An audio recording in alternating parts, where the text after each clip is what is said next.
Yo, yo, yo. Hello and welcome back to the Lenko Show. This is episode number 111. And today we are going to be talking cardio gains. This is where we talk all things health and performance. We've touched on loads of stuff over the last few weeks. We've touched on quite a few training things. Then we had Dean Malpass on in the last episode talking more sort of like leadership and organizational stuff and coaching.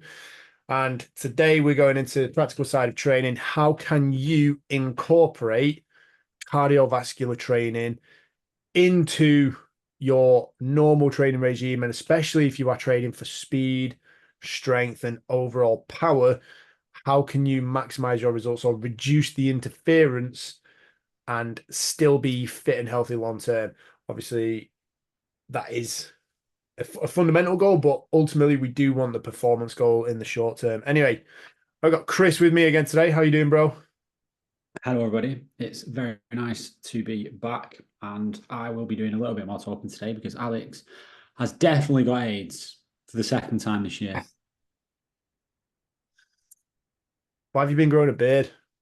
What's it all about? So I just get it cut when I get my hair cut, and I've not had my hair cut for about 3 weeks. So this is what you've got. But your hair's short. Like you've not even got long hair. What's going on? Like I don't understand. My hair's longer than your hair, and I had mine cut like last week. So I get a And buzz cut. you just don't grow beards. What's going on?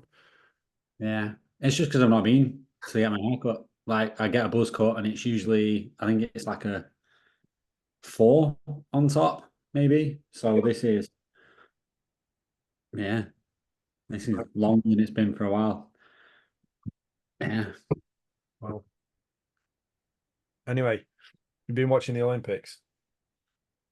I've watched a few bits. I've watched the judo final, the kayak final, and I've seen some highlights. I saw that fencing highlight. Have you seen that one? Was that where they were both celebrating, going mental?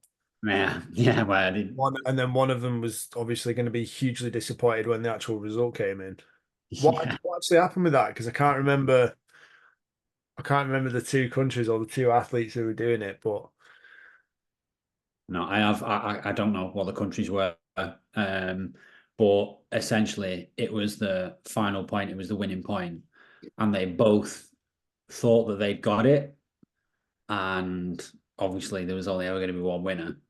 So yeah, the one that didn't get it was hugely disappointed. But when you saw it live on the telly, they've got like obviously they've got sensors that they're wearing. So when someone gets a point, their name flashes green on the screen, and when someone loses a point, their name flashes red.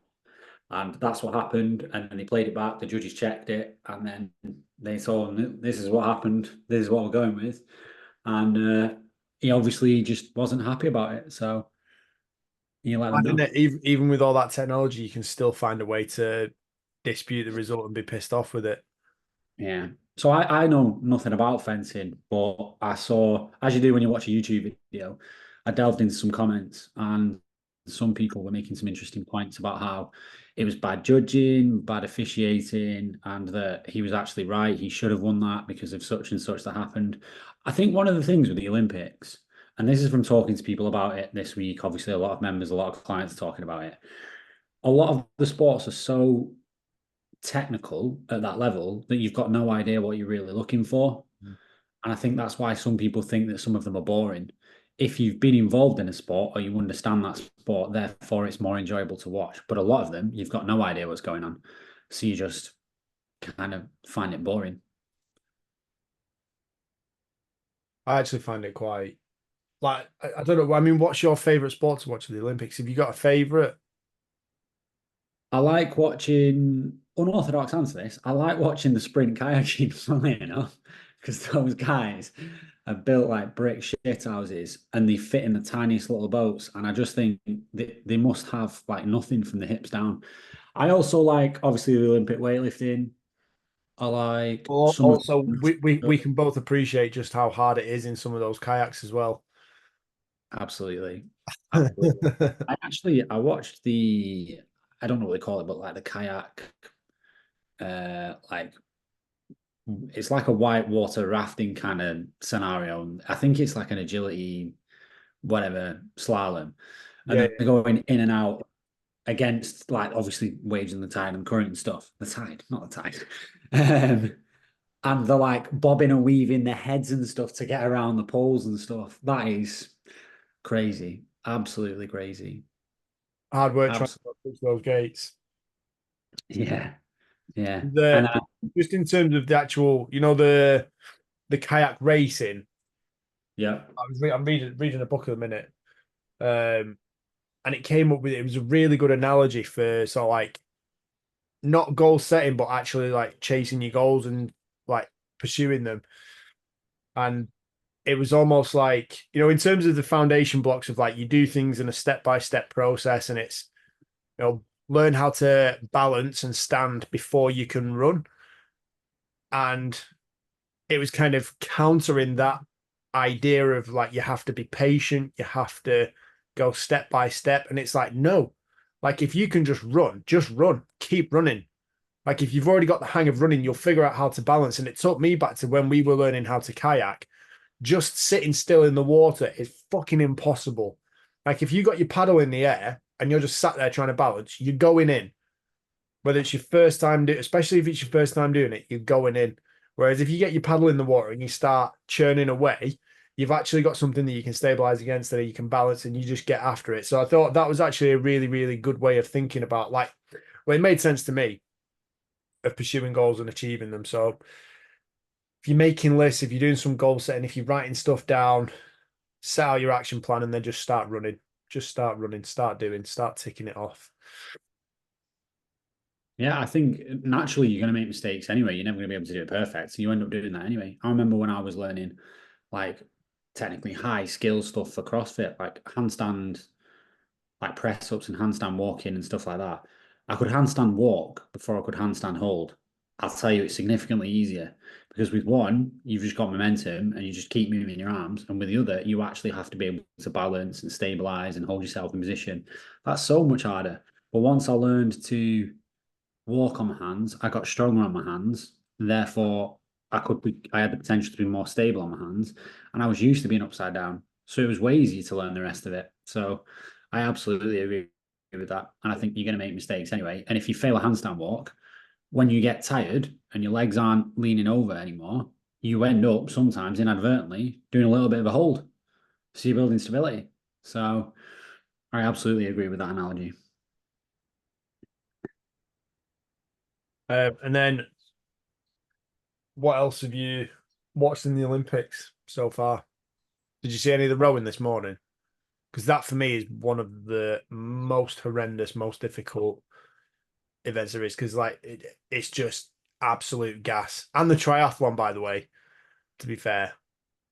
Yeah, no, I enjoy both those. I will end up watching those. I was actually thinking this morning. Well, actually, I got two questions here, and I think these are good questions for listeners as well. Number one, actually, one's not a question. But first of all, I think they should add a.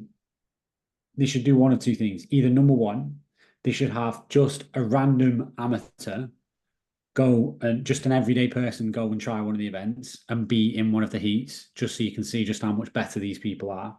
Or number B, you work it like the Hunger Games and you have a pool from each country and you don't take the best of the best. You take one or two people from each nation to go and they just get like 2 months to try and train for it and then they do it. I think that'd be good. I think that'd be terrible. I really disagree with you. I think that's two of the worst ideas that I've ever seen flouted on social media regarding how to run the Olympics. Like, You think they are the worst? Wow. yeah, they're two of the worst I've seen. Have you got more? Oh yeah, I've got a lot more.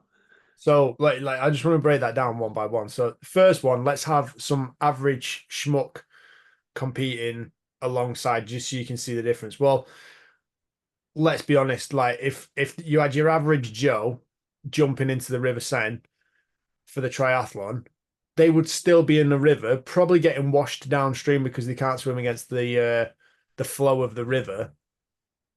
Whilst everyone's finishing the run, like I just think it would be completely pointless. Like you're just asking people to suffer for the amusement of everybody else. Like it's just and also I think the Olympics is one of those things where you actually have to earn the right to be there.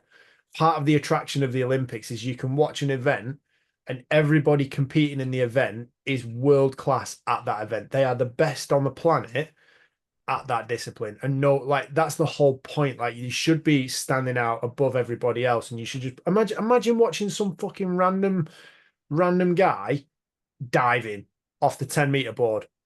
Exactly. It'd be I mean, they fucking might, brilliant. no, but like it just makes a mockery of the whole thing. I don't like it. I don't like it. I don't like it. What was the second one? And then your second one was like do a lottery, and then it's like, right, if you get pulled in, right. Imagine, Fat Dave from the pub down there getting 3 months' notice, right? Equestrian. Bloody hell. I feel sorry for that horse. Like if that guy's like 30 stone, come on. Like it's just not feasible. Obviously, it's never going to happen, but it doesn't remove the fact that it's a really bad suggestion. So if you're listening to this and you think, oh, it's a great idea that Chris has just had there, no, it's not. It's complete nonsense. We're going to disagree on it. If you like it as an idea, I'm sorry, but I'm just not going to agree with you on that one. What other bad ideas have you got for the Olympics? So this isn't one of my ideas, but have you heard about the steroid Olympics? What do you think to that? Well, I think that's a legit thing. I think someone's looking at actually funding that, aren't they? Yeah, do you not think that they'll just find that everyone's getting all the same scores? Well, no, they won't because I mean, well, there's going to come a point where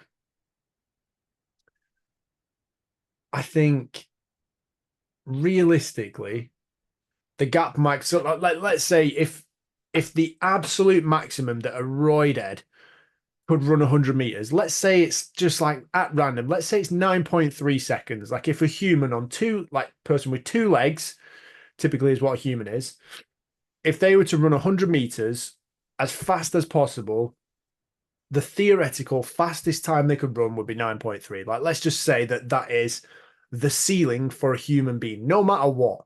Give them all the drugs they want. So you might get someone that closes that gap, gets really close to it, and then eventually, like the margin for pushing further and further forwards gets less and less and less. Like it's the gap at the top will close and become, there's only so fast you could roll 2,000 meters, for example. So the closer you get to that fastest theoretical time, and then the more people you push into that bracket, it just means you get closer races. It doesn't necessarily mean you'll have everybody doing it because everyone has individual differences, whether it's training plan, regime, genetics, different drugs. I don't Yeah, know. but I think the idea that only one person that has run sub 10 seconds was clean what's that? thus far. Say that again. I said, what do you think to the idea that of all the people that have run sub 10 seconds thus far, only one of them thus far has been found to be clean? So my opinion is that I don't think anyone in the steroid Olympics is going to do any better than anyone in the normal Olympics. Well, that's. I What mean, could what could someone say what that could again. someone on steroids do in the gymnastics that someone not on steroids could do? Well, I mean, let's have a look at what Russia do. Yeah, they don't win though. They don't win the gymnastics. Well, I mean, they're not in it anymore.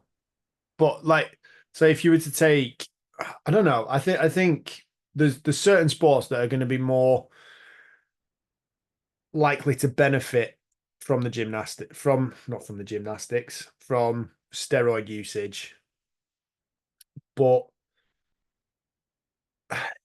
again, like the doping, the type of doping, recovery times, ethics, what it does to your long-term health. I don't think there's necessarily a good excuse, especially if it's just for the benefit of, I don't know, whether it's just for the benefit of performance. Because realistically, whoever wins, it's just going to be down to whoever has the best drug supply, quite simply. So, if you're going to rattle it down to that, and it is just a case of who has the best drug supply and the best pharmacist, It's Russia. well, they've already been doing it. Like you're saying, if they can't necessarily get ahead doing that, then I don't know. I think the biggest problem with the steroid Olympics would be just the ethics of it. what it does to those athletes long term, especially the females. Although, having said that, it's not exactly just a female category anymore, is it? It's a bit of a mix going on there. We've got a few blokes in the boxing that are doing rather well. Shock. Um, I'm excited to see how those lads do in the finals. I'm sure they'll be able to pick themselves a couple of medals up. I mean, I think it's quite scary actually to think what might actually happen to female sport in that situation. If the world keeps going the way it's going and we keep wanting to blur those lines and make it easier and easier for biological males to compete with females, I don't really see it like if the boxing keeps going the way it's going, I don't see a female picking up a medal in the future.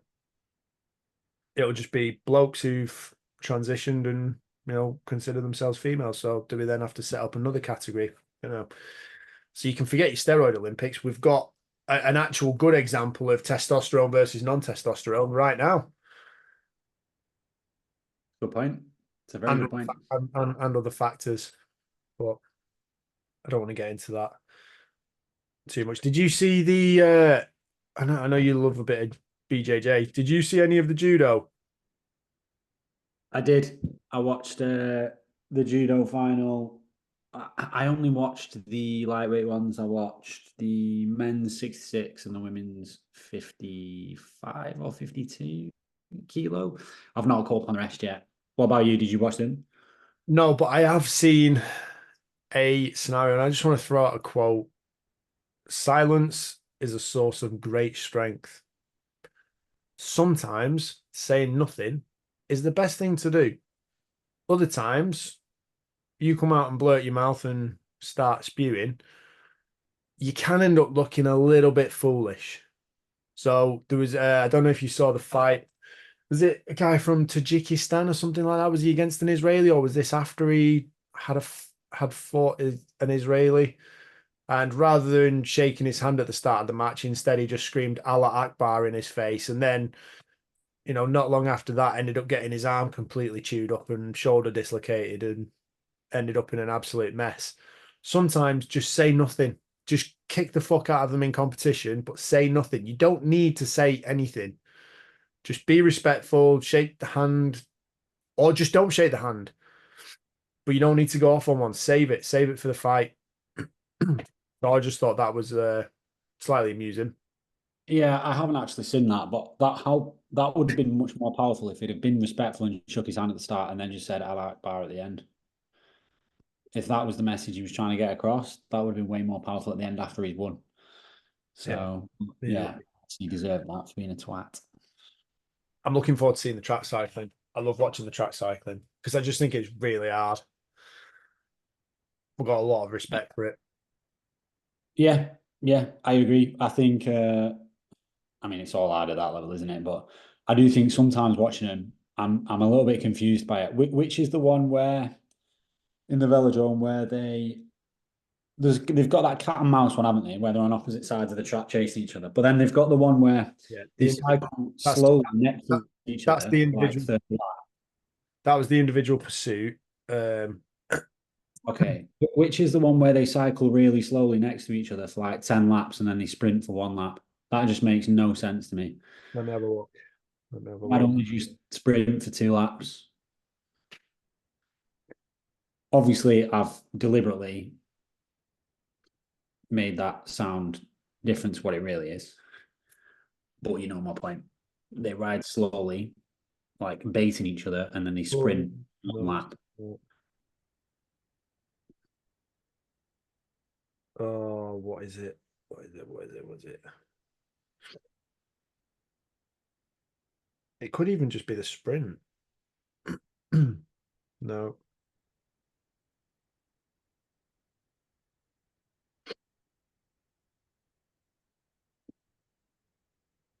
I think it might be the sprint. Yeah, so highly tactical, pedaling slowly at the start. It's from 250 to 1,000 meters. So I think in the Olympics, it's normally 1 kilometer. So it's about 4 laps of the track. Or is it 5 laps? Because I think it's a 200-meter track, isn't it?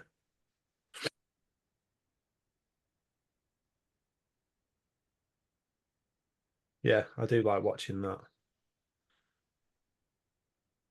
Got to be powerful athlete to do that. Anyway, should we get stuck into the main topic for today before we end up just talking about the Olympics all day long? Absolutely, sir. Let's go. So, how do you incorporate cardio into your training? Say that again, sorry. How do you incorporate cardio into your training? Two types of cardio work that I do. One of them is my sport work, which is my actual grappling, because for me, that absolutely is cardio. If anyone was wondering. Very sweaty. And then I front load my strength work in the week. So I will do lifts on Monday, Tuesday, Wednesday. And then I do CV work on Thursday and Friday, and Saturday. And I guess a long walk on the Sunday. But I basically, at a minute, obviously I'm training jiu-jitsu, so I count jiu-jitsu as sport specific strength and cardio work. Like they are sessions in themselves. They're definitely training sessions as well as technical sessions. And then I'm also training for an ATHEX in which I need to be able to run 5K and I need to be able to ski 3K and I need to be able to row 2K. So What the hell's an ATHEX? What's an ATHEX? it's a low barrier for entry, low skill fitness competition, and it's like a knockoff high rock. So they do a 15 minutes of strength work. So I'm doing this as a partners comp, by the way. So they do 15 minutes of strength, which is 10 minutes. I might have got the numbers slightly wrong here, but it's like 10 minutes to build up to a 5 rep max deadlift, then 5 minutes to build up to a 3 rep max shoulder to overhead. So you can either push press, strict press, split jerk, push jerk, whatever you want to do. Then you rest for 10 minutes. Then you do a 30-minute like CV workout, which is the 5K run into 3K. I think it's ski, 2K row, 1K bike. Then you rest for 10 minutes. And then the last part is there's half an hour of a window to do what will take, in my partner, probably 10 minutes. And it's just like a CrossFit WoD. It's just a shit ton of box jumps, shit ton of burpees, and some dumbbell movements like dumbbell snatches and ground to overheads and yeah, You know, that it jazz. all sounded pretty decent until you said burpees. Yeah, but when Let's be you honest as well, like the box jumps at those things, those competitions in CrossFit, the box jumps that I see, they're just shit. They're not even box jumps. It's just get your feet off the floor and then sit your ass on your calves and then squirrel your way over the box like Gollum. yeah, it's It's not pathetic. To call it a box jump is pathetic. It actually really winds me up that about CrossFit. No, yeah.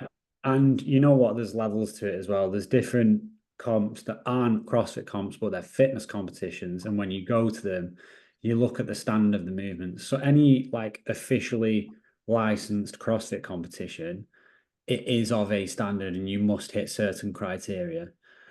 Anything below that or outside of that, it's not properly governed. There's not a real body like adjudicating, judging, or anything like that. And so it's kind of like a free for all, and everyone's got their own variation of doing it.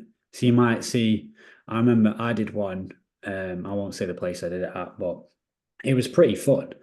But there were push presses taking place that they weren't even standing up at the top.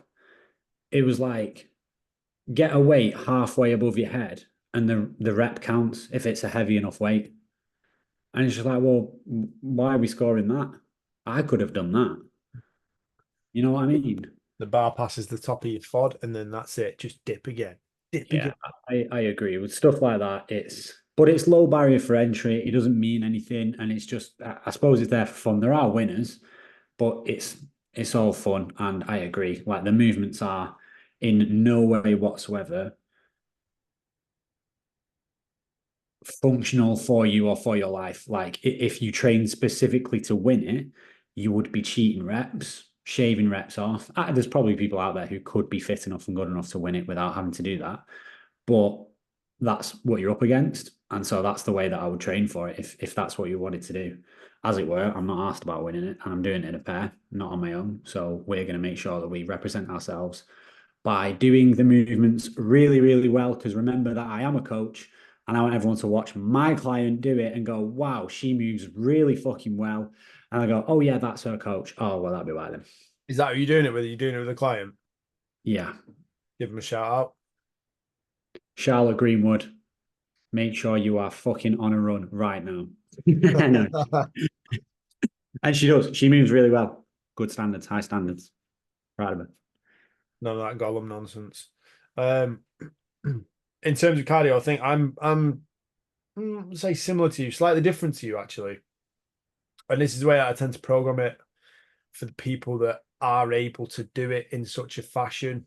I know you've mentioned a study where they talk about doing your strength work early in the day, having at least 6 hours, and then doing your CV work after that. I tend to flip it because I actually, in terms of physically and mentally, because I've trained in the afternoon for such a long time, and a lot, like generally body clock wise, I'm better on later in the day because I have a lot of training in the evening. I'm normally working till late in the evening. So for me, first thing in the morning, just getting going is the main thing. And that's when I quite like to do a light bit of CV work. So whether it's taking the dog for a walk, taking him for a run, and just doing some relatively low intensity, low impact, generally trying to keep the heart rate down, sort of like zone 2 cardio type stuff.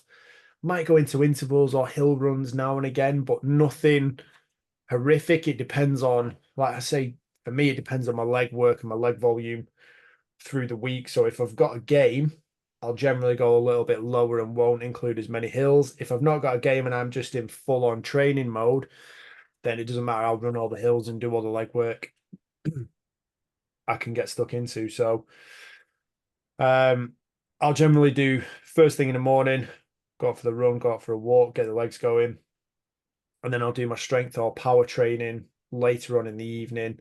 And tonight, for example, I mean, normally on a Wednesday, I would train upper body sort of first thing in the morning, but because I'm feeling like trash today, I'm just gonna leave it a little bit till this afternoon and just do less today. And then I'm out on the training field, do loads of kicking, do some sprinting, and then recover from that tomorrow. Just have a bit of an easier day, just do more CV, maybe do more of a circuit, and include some I would say non-important muscle groups. So I might do a bit of arms, might do some more um, shoulders, upper body type stuff, just to kind of give the legs a bit of a breather. And then Friday again, go heavy so that I'm ready for game again on Sunday. So, and I'll generally have Saturday will just be like a long dog walk or something easy. So that is my general structure and routine for it.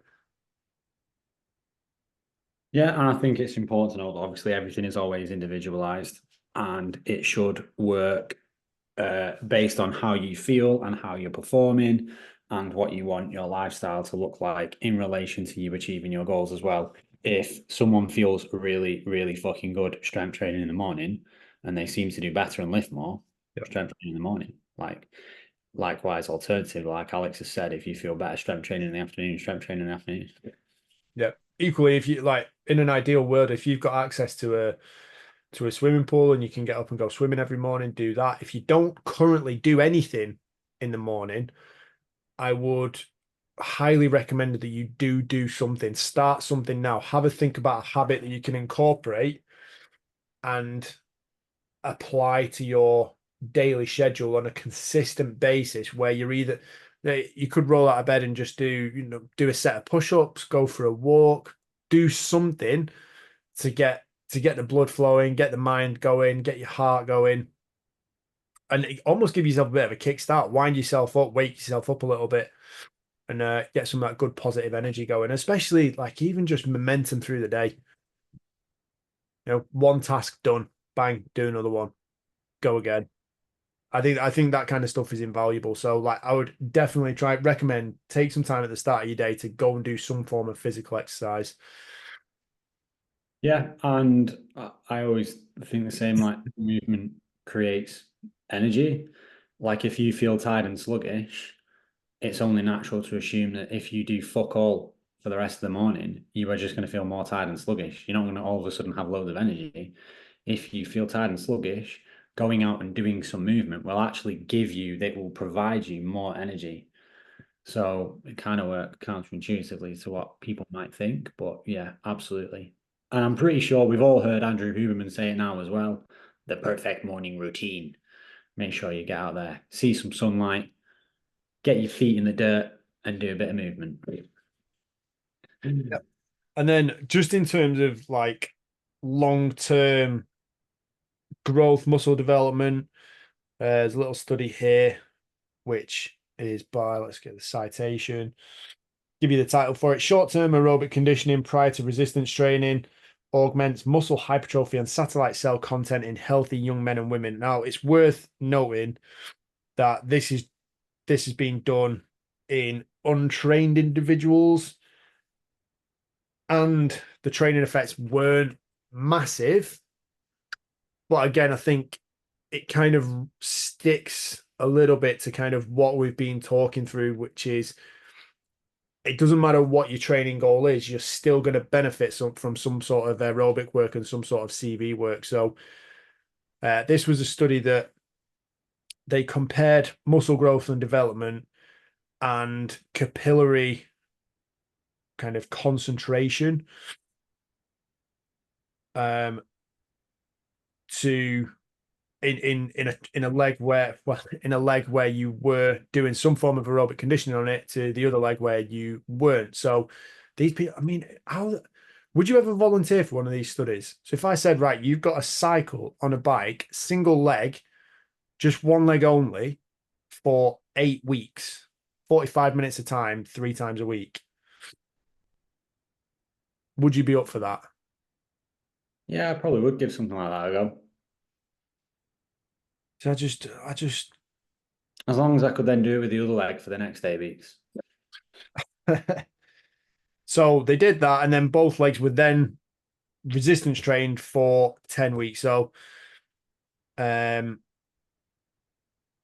results wise, only the leg that had been doing aerobic training on the bike has more capillaries per volume of muscle fiber, which is as expected. And then the aerobically trained leg showed a larger increase in cross-sectional area after a period of strength training.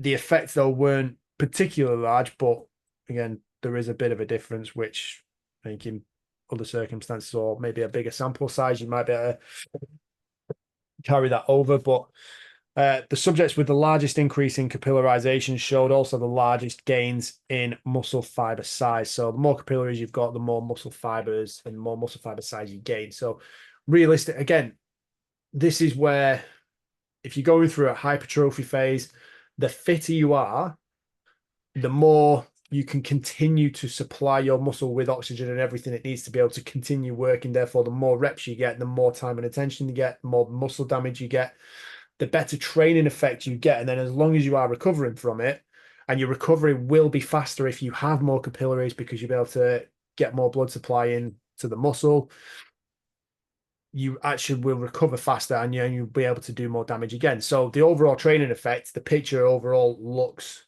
much, much better and is going to be much more beneficial. So you not only need to increase or include cardiovascular work to look after your long-term health and fitness, but actually to increase muscle size in the first place. Happy days. There you go. Well, There you go. And I guess it makes sense when you look across people that are doing like functional fitness stuff, CrossFit athletes and things like that. I know there's also obviously they're tied in with high volume. If you are progressively overloading your volume and doing more and more, you don't need to be doing bodybuilding specific training. You will have increases in muscle mass. yeah. We also probably need to talk about that at some point. Like in terms of how much volume is too much volume. We'll have to do an episode on that.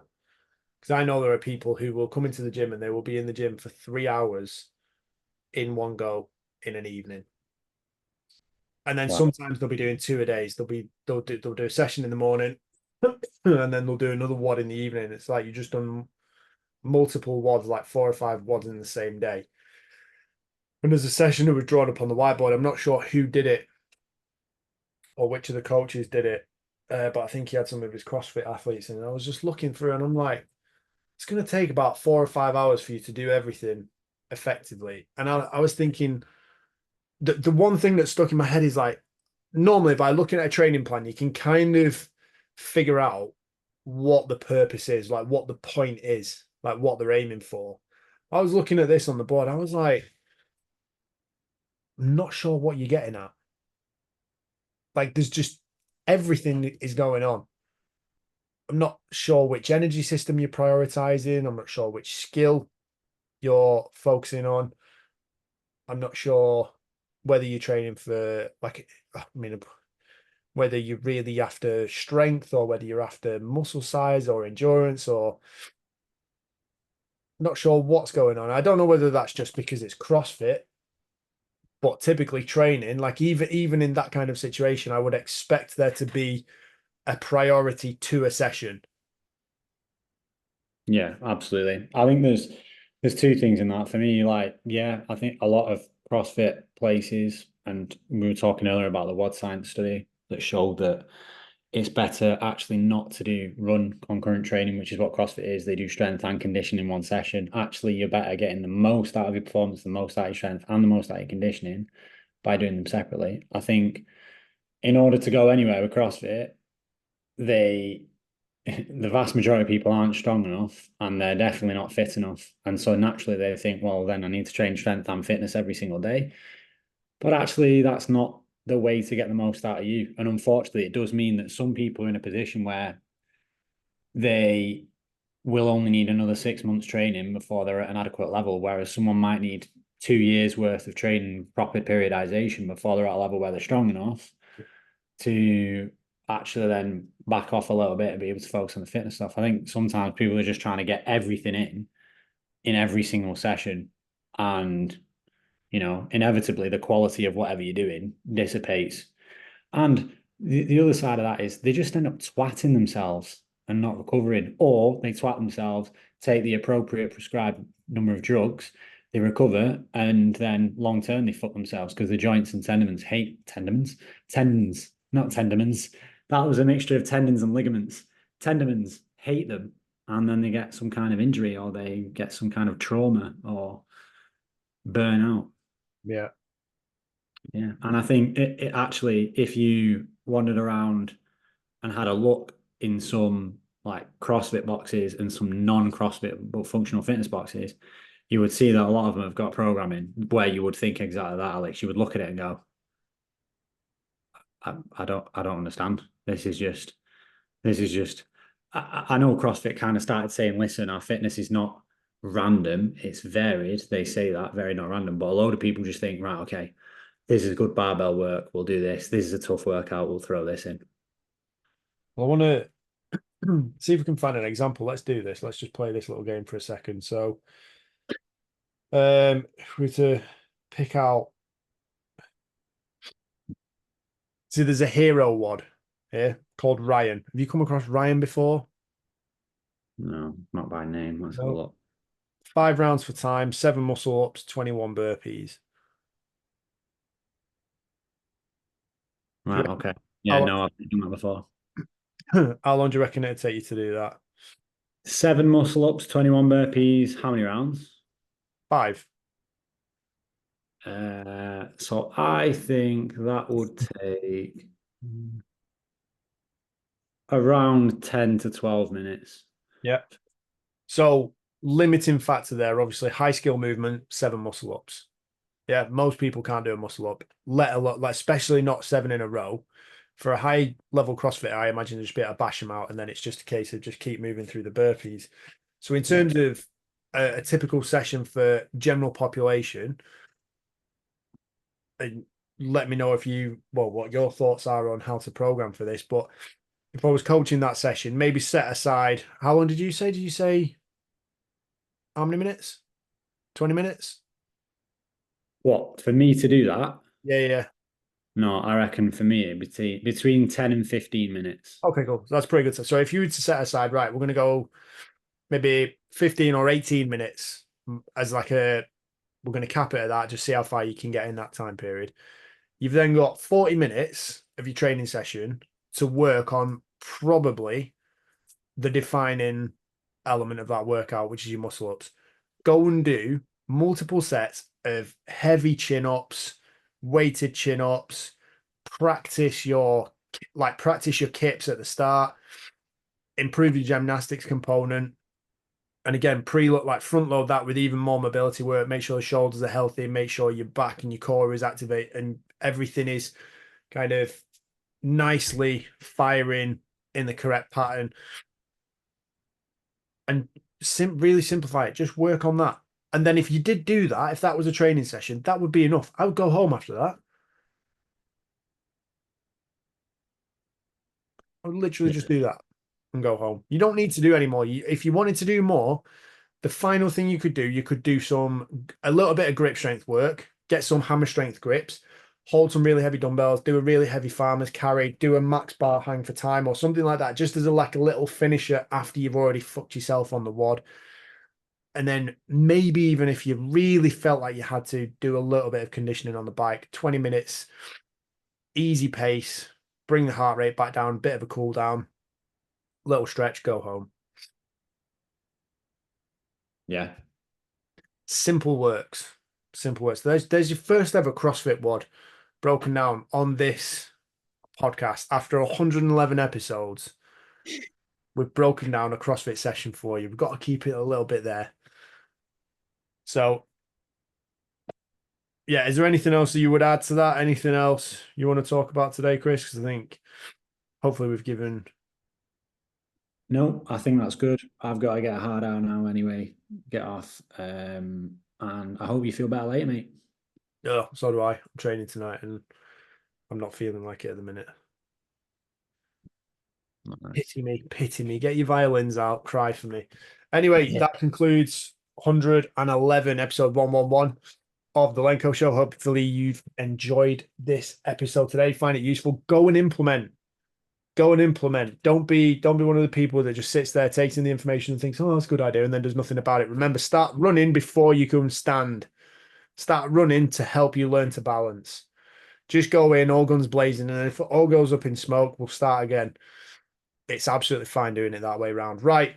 That is it from me, Chris. See you again next week. See you later, team.